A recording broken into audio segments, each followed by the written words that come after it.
விருதுநகர் மாவட்டத்தில் பிறந்தவர். 37 ஆண்டுகள் கல்லூரி ஆசிரியர் பணியை நிறைவு செய்தவர். இவரது கல்லூரி படிப்பை ட்ரிபிள் பி வன்னியப்பெருமாள் மகளிர் கல்வி விருதுநகரில் இளவியல் பாடத்தையும் மூதறிவியல் பாடத்தை SFR கல்லூரி சிவகாசியிலும் MPhil PhD பட்டங்களை காரைக்குடி அழகப்பா பல்கலைக்கழகத்தில் பெற்றார்.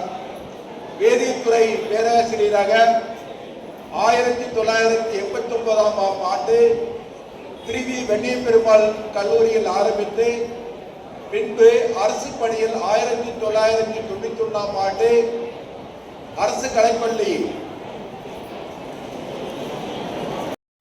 நம்ம 1 ஹவர்ல இப்ப 45 மினிட்ஸ் தான் பாடமே கிளாஸ் எடுக்க முடியும்.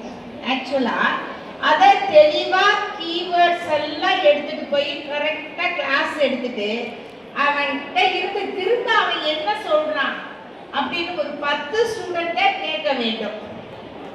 இப்ப பாத்தீங்கன்னா நீங்க நம்ம கமிஷனர் மேடம் கூட மீட்டிங் நடத்துறாங்க, ஆன்லைன் மீட்டிங் நடத்திட்டு ஈவன் RJD கூட என்ன செய்வாங்க, இப்ப என்னமா நீங்க ரிசீவ் பண்ணீங்க திரும்ப சொல்லுங்க, எப்படி இதை எக்ஸிக்யூட் பண்ண போறீங்க, what are the best practices in you அப்படின்னு கேட்குறாங்க. ரைட்டா? ஸோ அது மாதிரி நம்ம மாணவர்கிட்ட கொஞ்சம் பேசணும். கிளாஸ் முடிஞ்ச உடனே கண்டிப்பாக ஆசிரியர் பெருமக்கள் அவன் நீ சொன்னதை புரிஞ்சுக்கிட்டானா அப்பனா தான் அந்த கிளாஸ் திருப்தி அடையும். ஓகேங்களா? அதனால ஒரு பாயிண்ட், அதாவது நம்ம 100% அவன் ரிசீவ் பண்ணணும்னு கிடையாது. ஈவன் 50% ரிசீவ் பண்ணியிருந்தாலே மிகப்பெரிய சக்சஸ். ஒரு 2 பாயிண்ட் 2 கீவேர்ட்ஸ் அது சொன்னாலே போதும், அவனுக்கு மார்க்கும் கிடைச்சிடும். நாளைக்கு எக்ஸாம்ல எப்ப உடனே ரிசீவ் பண்ற அந்த வார்த்தைகள் எக்ஸாம் வர நிற்கும் அவனுக்கு. நல்லா புரிஞ்சுக்கிட்டீங்களா? ஸோ அந்த அளவுக்கு நம்ம ஆசிரியர் பெருமக்கள் முதலில் பாடம் எடுக்கும்படி நான் கேட்டுக்கொள்கிறேன். as a regional joint director-ஆக. ரைட்? அடுத்து மாணவ செல்வங்கள், உங்களுக்கு என்ன அறிவுரை வழங்க இருக்கிறேன் என்றால் சில விஷயங்களை மட்டும் மனசுல வச்சுக்கோங்க. ரெகுலாரிட்டி ஃபர்ஸ்ட் வேணும். ரெகுலாரிட்டினா புரியுதாப்பா? புரியுதா? சொல்லு பார்க்கலாம் ஒரு ஆளு. ரெகுலாரிட்டினா என்ன மீன் பண்றத நீ சொல்லணும். ஒரு ஆள் சொல்லு பார்க்கலாம். What is regularity? சொல்றியா? ஒரு தம்பி எந்திரிச்சு, மைக் இருக்காப்பா, சொல்றீங்களா? ரெகுலாரிட்டினா என்ன சொல்லு பார்க்கலாம். நீங்க என்ன புரிதல் வச்சு கேட்கறத வச்சுதான் நான் சொல்ல முடியும். Every class you have to repeat what you have received. ஓகேயா? இந்த திறமையை நீங்க வளர்த்து கொள்ள வேண்டும் முதல்ல ஃபர்ஸ்ட். அதுக்கு அடுத்து என்னன்னா ரெகுலாரிட்டினா, இப்ப ஒரு மாணவன் காலேஜுக்கு எதுக்கு நம்ம கரெக்டா வரணும்னு சொல்றாங்க மேடம், கேட்கல ஆசிரியர் நிற்பாங்கன்னு நினைக்கிறேன் உங்ககிட்ட. காலம் தவறாமை அது ரொம்ப முக்கியம். ரைட்டா? வாழ்க்கையில் 5 நிமிஷம் 10 நிமிஷம் லேட்டா வருது இதெல்லாமே இருக்கக்கூடாது. Even you come to the college earlier 5 minutes or 10 minutes. Even பேராசிரியர்களே 10 நிமிடம் 20 நிமிடம் முன்னாலே வரணும், அதுதான் எதிர்பார்ப்பு. பட் அந்த எதிர்பார்ப்பு நடைபெறுவது இல்லை. 2 பக்கமுமே, மாணவர்களிடமும் சரி ஆசிரியர்களிடமும் சரி. ஏன்னா அதுக்கு இடையில ஒரு பிரீத்திங் வேண்டியது இருக்கு. நமக்கு உள்ள வந்த பிறகு we need some breathing time to settle in this college and go to the classroom. ஓகேங்களா? அதுக்கு ஒரு 10 minutes ஆகும். ஸோ அந்த பிரீத்திங் டைம்லாம் வச்சுக்கிட்டு கணக்கு பண்ணி தான் நீங்க என்ன செய்யணும், just come earlier as stipulated time. Stipulated time college working hours எத்தனை மணிக்கு ஆரம்பிக்குதுங்க? 9:30 10 o'clock. Then how, which time you people are coming? 9:30 வர்றீங்களா? வந்தீங்கன்னா well and good. சரியா? எத்தனை பேர் 10க்கு வர்றீங்க, 10:05க்கு வர்றீங்க, 10:10க்கு வர்றீங்க? சோ அந்த கல்ச்சரை மாத்திக்கிறோம் நாம. ரைட்டா? We need a breathing time to in the college after starting from the house. ஓகேயா? ஹவுஸ்னா எல்லாருமே கார்ல வர்றது இல்ல. ஏசி கார்லயே வந்துட்டு இருக்கோம் இல்ல. ரைட்? பஸ் ஏறி கஷ்டப்பட்டு நடந்து வர்றீங்க. அப்ப அதுக்கு என்ன ஆகுது? ஒரு 10 minutes ஆச்சு நீ உன்னை ஆஸ்வாசப்படுத்திக் கொள்ள வேண்டும். ரைட்? ஆஸ்வாசப்படுத்திக் கொள்ள வேண்டும். அதுக்கு தான் breathing time. Your body needs a breathing time. First understand. அப்ப you ought to come earlier. Okay, இது வந்து ரெண்டு பக்கமும் பொருந்தும். ஆசிரியர்களுக்கும் பொருந்தும், மாணவர்களுக்கும் பொருந்தும். Right? Side by side I am going. இப்ப மாணவ செல்வங்கள் என்ன செய்யணும்? ரெகுலாரிட்டியை பத்தி நாம பேசணும். Please listen all of you. Don't talk. நம்ம கிளாஸ்ல வர்றோம். வந்தவனே என்ன செய்யணும்? ஐம்புலன்களையும் அடக்கி அமைதியா கொஞ்ச நேரம் அமைதியா இருந்தா, யார்கிட்டையும் பேசாத, அமைதியா இரு. அமைதியா இருந்தாலே உனக்கு ரிசீவிங் கெப்பாசிட்டி வந்துடும் கொஞ்ச நேரத்துல. ரைட்? சோ இன்று இக்கல்லூரிக்கு வந்து நம்ம எல்லாம் கஷ்டப்பட்டு தான் வர்றோம். இல்லைன்னா வீட்லயே இருந்துக்கிறோம் அழகா. வீட்ல இருக்கிறது ரொம்ப ஜாலி தெரியுமா? Do you enjoy the presence of us at the house? குளிக்க வேண்டாம், ரைட்டா? நம்ம இஷ்டத்துக்கு ட்ரெஸ் பண்ணிக்கிறலாம், இல்லை ஜாலியா சாப்பிடலாம், சாப்பிடாம இருக்கலாம். That is irregular. But while you be a ரெகுலரா இருக்கணும்னா அது கொஞ்சம் கஷ்டம் தான். ஒரு சிஸ்டத்துக்குள்ள வரணும், ரைட்டானா? சோ அந்த சிஸ்டத்துக்குள்ள வரணும்ன்றப்ப கஷ்டமா இருந்தாலும் அந்த கஷ்டத்தை எக்ஸசைஸ் மாதிரி நாம் பண்ணும் பொழுது டெய்லி பண்ணிட்டு இருந்தீங்கன்னா அது எளிதாகி விடும் நம் வாழ்வில். எது ஒன்றை நீ கடினம் என்று நினைக்கிறாயோ அதை நீ ஒரு எக்ஸசைஸாக, விளையாட்டாக எளிதாக்கி கொள்ளலாம். அது உன் கையில் தான் இருக்கு. சரியா? சோ இதுக்கு என்ன வேணும்? ஃபர்ஸ்ட் மனம் மாற்றம் வேணும். So students, please understand that இப்ப இந்த மாதிரி ரெகுலாரிட்டி இல்ல, நான் லேட்டா தான் வருவேன், லேட்டா தான் போவேன், என் இஷ்டத்துக்கு தான் நடந்துக்குவேன் அப்படின்னு நீங்க உங்க மனசை என்ன செய்யக்கூடாது? அப்படி விட்டுறக்கூடாது. நீங்க தான் டீச்சர், உங்களுக்குள்ளே ஒரு டீச்சர் இருக்கிறீங்க. நீங்க கண்ட்ரோல் பண்ணிக்கோ. ஏய் ஒழுங்கா சொன்னபடி கேளு, ஏய் ஒழுங்கா இப்போ 10 மணி முன்னாடியே போயிடணும் நம்ம அப்படின்றத நீயே தாட் ப்ராசஸை உருவாக்கிக்கிட்டு மன மாற்றத்தை என்ன செய்யணும்? உன் மனதிற்கு ஃபர்ஸ்ட் கொண்டு வர ட்ரை பண்ணணும். வேணா என்ன சொல்றேன்? ட்ரை தான் பண்ண சொல்றேன். புரிஞ்சுதா? கொண்டு வரணும்னு கண்டிப்பா சொல்லல. Please listen the word. You are to try this concept. Okay? பண்ணலாமா? எழுதி சொல்லுங்க பார்க்கலாம். ஏர்லியரா வர்றதுக்கு நீ ஏர்லியரா கல்லூரிக்குள்ள வந்துட்டாலே மற்ற விஷயங்கள் அனைத்தும் தன்னால் நடைபெற்று விடும். நீ ஒன்றும் படிக்க வேண்டாம். நீ காலையில உள்ள வந்துட்டாலே ஆட்டோமேட்டிக்கா மேடம் சொன்ன மாதிரி வாத்தியார் சொல்லியிருப்பாரு, 10 வார்த்தை உள்ள போயிடும். ஆட்டோமேட்டிக்கா நீ வேண்டாம்னு சொன்னாலும் அது உள்ள போயிடும். சரியா? 10 வார்த்தை இல்லை, நீ வீட்டுக்கு போகும்போது வாத்தியார் என்னடா நடத்தினாரு அப்படின்னு நினைச்சு பார்த்தா ஒரு 5 வார்த்தை ரிப்பீட் ஆயிடும். அது போதும் நம்ம வெற்றிக்கு. ஓகே? அந்த 5 வார்த்தைகள் போதும். நீ படிக்கணும்னு அவசியமே இல்லை.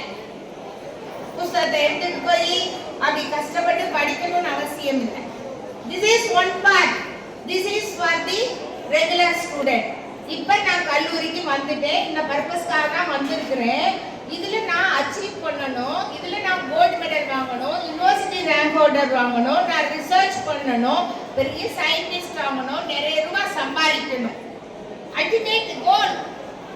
எல்லாத்துக்கும் அல்டிமேட் கோல் என்னது? தன்னிறைவு அடைவதற்கு, பணத்தை சம்பாதிப்பதற்காகத்தான் நாம் இவ்வளவு கடினமாக நமது பெற்றோர் நம்மளை கடினப்படுத்தி நமக்கு என்ன செய்யறாங்க? படிக்க வைக்கிறாங்க. Isn't it right or wrong? பணம் சம்பாதித்து நீ தன்னிறைவு அடைய வேண்டும் வாழ்க்கையில். சோ அந்த தன்னிறைவு எப்படி வரும்?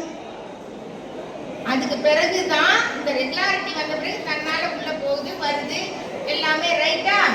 அது பிறகு உனக்கு என்ன ஆகும்? தேடுதல். வாத்தியார் ஒரு புத்தகத்தை பார்த்தோ இல்ல ஒரு சில வாத்தியார் ஒரு புத்தகத்தை மட்டும் பார்த்து நடத்துவா. ரைட்? மாணவ செல்வங்களை நல்லா புரிஞ்சுக்கோங்க. இந்த இடத்துல ஒரு சில வாத்தியார் ஒரு புத்தகம், ஒரு ஆத்தர் எழுதின புத்தகத்தை பார்த்து நடத்துவார்கள். They will stick on only one author. But some of the it is different. நம்ம கை எப்படி 5 கை எப்படி விரல்கள் வேறு வேறா இருக்கோ அது மாதிரி பேராசிரியர் பெருமக்கள்லையும் வித்தியாசம் உண்டு. ஓகே, ஒரு புத்தகத்தை பார்த்து நடத்துபவர்கள் இருப்பார்கள். 10 புத்தகத்தை பார்த்து அதில் உள்ள ஹிண்ட்ஸை மட்டும் எடுத்து ஹிண்ட்ஸை மட்டும் கையில வச்சுட்டு வர்றவங்க இருப்பாங்க. மனப்பாடம் பண்ணிட்டு வர்றவங்க இருப்பாங்க. புக்கை தூக்கிட்டு சாக் பீஸோட வர்றவங்க இருப்பாங்க. There are different categories. Okay, the best teacher is a one. Best teacher யாரு? முதலியே தான் படித்து மாணவ செல்வங்களுக்கு எதை எடுத்துக்கொண்டு செல்ல வேண்டும் என ஒரு ஹிண்ட்ஸ் எழுதிட்டு அதை பாராமல் நடத்துபவர் தான் ஆசிரியர். எனது தந்தையார் முதலில் எனக்கு பிரைவேட் காலேஜ்ல வேலை கிடைச்சிருச்சு. மேடம் சொன்ன மாதிரி நான் படித்த கல்லூரியில் நான் யூனிவர்சிட்டி ரேங்க் ஹோல்டர், எம்எஸ்சிலையும் ரேங்க் ஹோல்டர். தென் எம்ஃபில் அப்பெல்லாம் சீட்டு கிடைக்காது. அதுலேயும் நம்ம ரெகுலர் ஸ்டாஃபோட சேர்ந்து 12 சீட்டில் 6 சீட்டு ரெகுலர் ஸ்டூடெண்ட்டுக்கு ஒதுக்கீடு. அதில் அழகப்பா பல்கலைக்கழகத்தில் நான் எம்ஃபில் பட்டம் பெற்றேன். பட்டம் பெற்றவுடன் எனது இது நாடார் கல்லூரி. அவர்கள் நாடாரை தவிர வேற யாருக்கும் தரமாட்டார்கள். உள்ளேயே நுழைய வாய்ப்பு இல்லாத சமயத்தில் என்னை அழைத்து இந்த பொண்ணு மெடலிஸ்ட் அப்படி இப்படின்னு சொல்லி எனக்கு இடம் கொடுத்து விட்டார்கள். ஆனால் என்னுடைய கொடுப்பினை உடனடியாக எனக்கு நமது வேலைவாய்ப்பு மையத்தில் இருந்து உங்களுடைய பெயரை நாங்கள் கல்லூரி கல்வி இயக்கத்துக்கு பரிந்துரைத்திருக்கிறோம் அப்படி என்று ஒரு கடிதம் வருகிறது. விரைவில் உங்களுக்கு இன்டர்வியூ கால் ஃபார் வரும். ரைட்டா? அந்த காலத்துல எப்படி நடந்தது? நாம் அப்ளை பண்ணல, அவங்க கூப்பிடுறாங்க. Please listen the situation. இந்த மாதிரி நிகழ்வு அன்று நடக்கவில்லை, இன்றும் நடந்து கொண்டு இருக்கிறது என்பதனை நான் சொல்ல வருகிறேன். ரைட்டா? இன்றும் பெஸ்ட் மாணவராக இருந்தால், நல்ல ப்ரொஃபைல் இருந்தால், நல்ல பயோடேட்டா இருந்தால் உன்னை அழைத்து பதவியிலோ உட்கார வைப்பதற்கு நிறுவனங்கள் ரெடியாக இருக்கின்றன. குறித்து வைத்துக் கொள்ளுங்கள். ஸோ ப்ளீஸ் நம்ம அழகுபடுத்திக்கிறதோ நம்ம இது பண்றதெல்லாம் விட்டுட்டு பயோடேட்டாவை என்ரிச் பண்ணணும். இப்போ நீ ஒரு இன்டர்வியூக்கு போற, அப்ப முதல்ல நீயா உள்ள போற இல்ல, உன்னுடைய பேப்பர் தான் போகுது. பேப்பரை பார்க்கறான், ஓ இப்படியா, then they will call you for the interview, not call you for the interview. ரெண்டு கேட்டகரி இருக்கு இல்லையா? பயோடேட்டாவை பார்த்த பின்பு தான் இவ்விரண்டும் நடைபெறுகிறது. அதனால மாணவ செல்வங்களே, திரும்ப திரும்ப சொல்றேன், நேரத்தை வீணாக்காமல் நீங்க பயோடேட்டாவை என்ரிச் பண்ணுங்கள் என்று கூறுகிறேன். Not only for the students, this is applicable to the staff members also, those who are receiving the message here. Okay, teachers में வர்றீங்க பண்றீங்க, உங்களுக்குன்னு ஒரு ஒதுக்கீடு 1 hour 5 hours இருக்கு. 5 ஹவர்ஸுமே சும்மா ஈஸியா சொல்றாங்க, ஆசிரியர் தொழில 2 hour பாடம் எடுத்தா போதும், மீதி சும்மா இருக்கிறான், அப்படிலாம் கிடையாது. So the 5 hours we had a work preparation இருக்கு, கரெக்ஷன் ஒர்க் இருக்கு, தென் மறுநாளைக்கான ப்ரிப்பரேஷன். ரைட்டா? இது மட்டும் ஆசிரியருக்கு மட்டும்தான் இந்த வேலை, மித்த தொழில அது இல்லை. மறுநாளைக்கும் நாங்க ப்ரிப்பேர் பண்ணணுன்ற வேலை ஆசிரியருக்கு மட்டுமே உண்டு. ரைட்? அப்ப அப்படி இருக்கும் பட்சத்துல உங்களுக்கு என்று ஒரு half an hour நீங்க ஒதுக்கீடு செய்து கொள்ள வேண்டும். அப்பதான் நீங்க உங்க பயோடேட்டாவை என்ரிச் பண்ண முடியும். ஸோ அதுக்கடுத்து மாணவ செல்வங்களுக்கு இன்னொன்றையும் நான் சொல்ல விளைகிறேன். பணத்தால் மட்டும்தான் சில காரியங்கள் நடக்கும் என்பது இல்லை. முயன்றால், முயற்சி பண்ணால், முயற்சித்துக் கொண்டே இருந்தால் உங்களுடைய முயற்சியானது இறைவனால் காணப்பட்டு அது ஏதோ ஒரு உருவத்தில் உங்களுக்கு கை கொடுத்து உங்களுடைய முயற்சிக்கு வெற்றி கிட்டும் வகையில், உங்கள் கோலை அடையும் வகையில் அனைத்து உதவிகளும் வழங்கப்படும். இயற்கை வழங்கும் என்பதனையும் மிக உறுதியாக இங்கு சொல்லிக்கொள்ள விளைகிறேன். மிக உறுதியாக என்னுடைய 60வது வயதில் நான் இந்த உரையை ஆற்றிக்கொண்டு இருக்கின்ற பொழுது இதை என் அனுபவத்தின் அடிப்படையில் தங்களுக்கு சொல்ல விளைகிறேன். புரிஞ்சதா?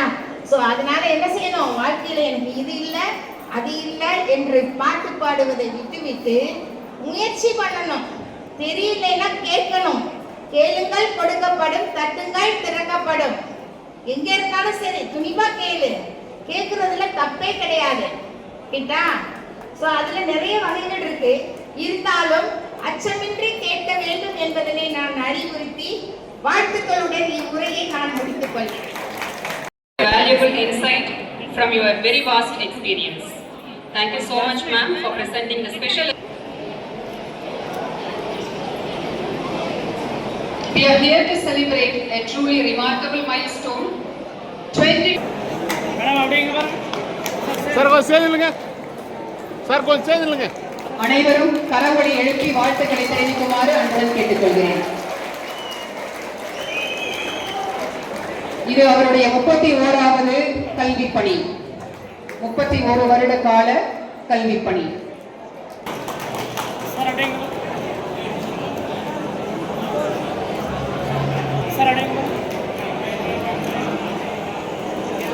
வாழ்த்துக்கள்.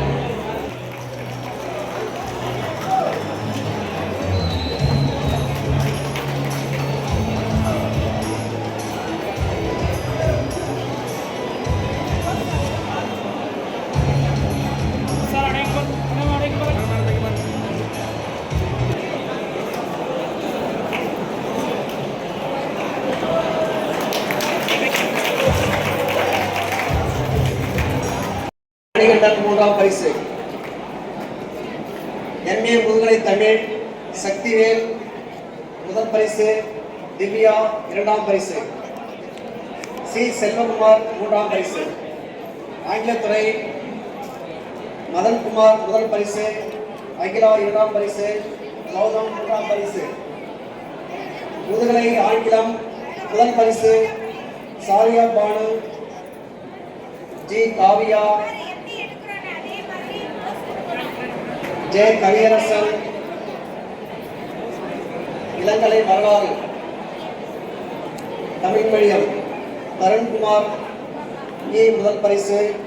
பி தினேஷ் இரண்டாம் பரிசு. கோகுல் மூன்றாம் பரிசு. இளங்கலை வரலாறு ஆங்கில வழி எஸ் சிவரஞ்சனி முதல் பரிசு. கோகுலகிருஷ்ணா இரண்டாம் பரிசு. மணிஷ் குமார் மூன்றாம் பரிசு. ஷிஃப்ட் 1 இளமறியல் வேதியியல் தமிழ் மீடியம் தனலட்சுமி சி முதல் பரிசு. எஸ் வாணிஸ்ரீ இரண்டாம் பரிசு. ஆர் மஞ்சு மூன்றாம் பரிசு. முதுகலை வேதியியல் பி ரேணுகா முதல் பரிசு. எம் அபிநந்தன் இரண்டாம் பரிசு. டி சிவபிரகாசம் மூன்றாம் பரிசு. இளம் அறிவியல் புள்ளியியல் துறை ஜி நெடுமாறன் முதல் பரிசு. எஸ் ரிஷா இரண்டாம் பரிசு. எஸ் சுகுணா மூன்றாம் பரிசு. இளம் அறிவியல் கணினி அறிவியல் ND ஹரிஷ்குமார் முதல் பரிசு. எஸ் மணிகண்டன் இரண்டாம் பரிசு. எம் ஜானகிராமன் மூன்றாம் பரிசு. இளமறிவியல் கணினியல் ஷிஃப்ட் 2 எம் வினோத்குமார் முதல் பரிசு. ஜி மோகன்ராஜ் இரண்டாம் பரிசு. ஜே கவிப்பிரியா மூன்றாம் பரிசு. முதுகலை கணினியல் இ விஜயன் முதல் பரிசு. செல்லமணி இரண்டாம் பரிசு. ஜெயமணி மூன்றாம் பரிசு. இளம் அறிவியல் தாவரத்துறை ஆங்கில வழி பரமேஸ்வரி முதல் பரிசு. இரா தேசிகா இரண்டாம் பரிசு. ஸ்னேகா மூன்றாம் பரிசு. இளம் அறிவியல் தாவரவியல் துறை தமிழ் வழி ஆர் தமிழ்ச்செல்வி முதல் பரிசு. எம் ஆர்த்தி இரண்டாம் பரிசு. எம் சரிதா மூன்றாம் பரிசு.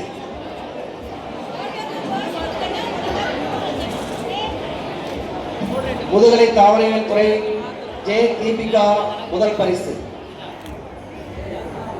இளங்கலை இளமறிவியல் விலங்கியல் துறை ஆங்கில வழி கே தேவிப்பிரியா முதல் பரிசு.